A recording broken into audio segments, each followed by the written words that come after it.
Hey guys, Chris here. You joined me here in the 2019 Mini John Cooper Works, and in today's video I'm going to give you guys a review and a tour of the sound system in this car, which is made by Harman Kardon. I'll also talk at the end, about what I think of it, and hopefully my listening experience with different sound systems at different price levels will be very helpful to you, and will also color my opinion. No, this won't be a one-to-one comparison because your listening experience will be highly dependent on your headphones, your speakers, but also my microphone, my camera, the render quality, what software I use to edit this video. But hopefully it will give you guys a very good idea along with my opinion of how this sound system performs. And for all my, my specs on my gear, you'll find it in the description down below. So let's start off by talking about the specs of this sound system. As I said, it has 12 speakers made by Harman Kardon, and it has a 360 watt D-class amplifier. And let's try to count these speakers. So we have one in the door here, a woofer, and then we have woofer. This is probably a mid-range or a lower frequency, a bass speaker, and then you have tweeters up here, one there, and then you also have a mid-range speaker there. So in the front cabin, that is 1, 2, 3, 4, 5, and then you have, under the seat here, you have a subwoofer, so that is 6, and then you have another subwoofer here, which is 7, and then you have 8 and 9, and then you have 10 and 11, leaving a subwoofer in the trunk being number 12. So we're gonna do the listening experience through Spotify here on my phone, which is also mirrored to the infotainment system here. For a whole complete tour of this infotainment system, Mini Connected, please check the link up there in the right corner. So this is actually cool. You can control the audio experience from the central screen here instead of using my iPhone, which is actually very, very cool. And let's see, the onboard monitor will be switched off shortly. Turn it back on again. Please press the radio. Okay, so without further ado, let's turn around the camera and press play here and see what this sounds like.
So there you go, guys. That was the listening experience part of this video.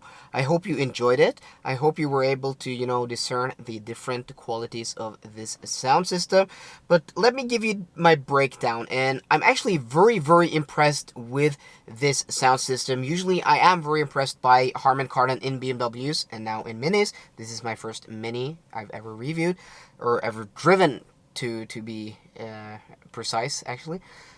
They are often very, very impressive. They play very loud and very clearly. They have a lot of punch. So for modern music, they offer what 90% of people want. It only starts to fall a bit apart when you play it past 7 or 8 tenths.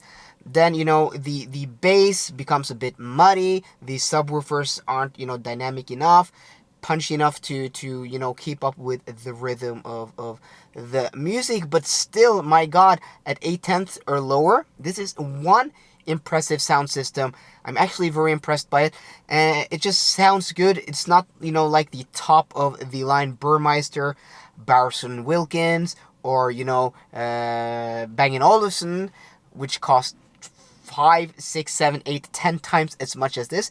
This is the upgraded sound system in, a rather small and inexpensive car. And the best sound system I've ever tested in a car of this size or this class. I'm just very, very impressed by it. So my takeaway is that, oh, and one thing, the small cabin here, and, this windshield being as much forward as it is, keeping, making the tweeters just move a bit away from you. And also this, I think it adds to the sound quality, because the speakers have a chance to, permeate and move around in the cabin. If these were closer, I don't think the sound quality would be as good as it is. It feels like a sound system in a much larger car is what I'm trying to say. So if you really like audio, if you like listening to music, and you're considering getting a Mini, I highly recommend, checking off that box, because it's worth every penny. I'm not quite sure of the pricing, but I think it will be under $1,000, £1,000, 10,000 kroners, €1,000, depending on what market you are in. It's very, very impressive. So guys, I hope you enjoyed today's video. If you did, please drop me a thumbs up down below. And for more car content, as always, guys, please subscribe. See you guys later, and goodbye.